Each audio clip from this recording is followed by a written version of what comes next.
দেখছেন কলকাতা টিভির সঙ্গে রয়েছে শুভাঙ্গী। শুরু করছি সংবাদ সারাতে। দ্বিতীয় দফার ভোট আর মাত্র হাতে গোনা কয়েকদিন বাকি এবং তার আগে একাধিক থানায় ওসি বদল করল নির্বাচন কমিশন। কালীঘাট, আলিপুর আর উল্টোডাঙ্গা এই তিন জায়গায় মহিলা থানায় বদল হলো অ্যাডিশনাল ওসিও।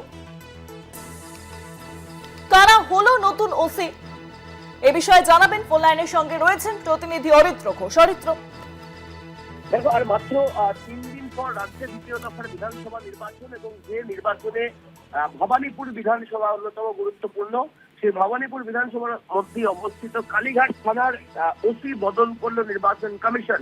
শনিবার বিজ্ঞপ্তি জারি করে কয়েকটি থানার আধিকারিকদের রদবদলের নির্দেশ দিয়েছে নির্বাচন কমিশন।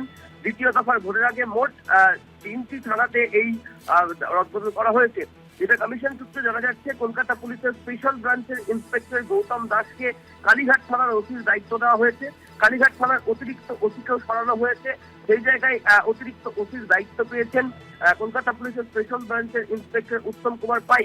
কলকাতা পুলিশের সাউথ ডিভিশনের ইন্সপেক্টর সুব্রত পান্ডে পেয়েছেন আলিপুর থানার ওসির দায়িত্ব এবং বেশ কয়েকদিন আগে উল্টোডাঙ্গা মহিলা থানার ওসিকেও সরিয়ে দেওয়া হয়েছিল।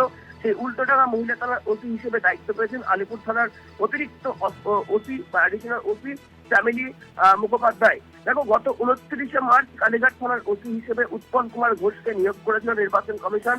তাকে সরিয়ে এবার দায়িত্ব দেওয়া হলো গৌতম দাসকে।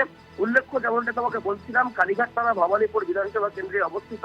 দ্বিতীয় দফায় নির্বাচন রয়েছে এবং এই কেন্দ্র থেকে একদিকে যেমন তৃণমূল সুপ্রিমো মমতা বন্দ্যোপাধ্যায় প্রার্থী রয়েছেন, অন্যদিকে বিরোধী দলনেতা শুভেন্দু অধিকারীও প্রার্থী রয়েছেন। তাই এই কেন্দ্রে বিশেষ নজর রয়েছে সকলের। তাই কোনো রকম নিরাপত্তার ঝুঁকি নিতে চাইছে না কমিশন। তবে উল্লেখযোগ্যভাবে 1 মাসের মধ্যে 2 বার কালীঘাট থানার ওসি বদলের ঘটনা বিশেষ তাৎপর্যপূর্ণ বলেই মনে করা হচ্ছে।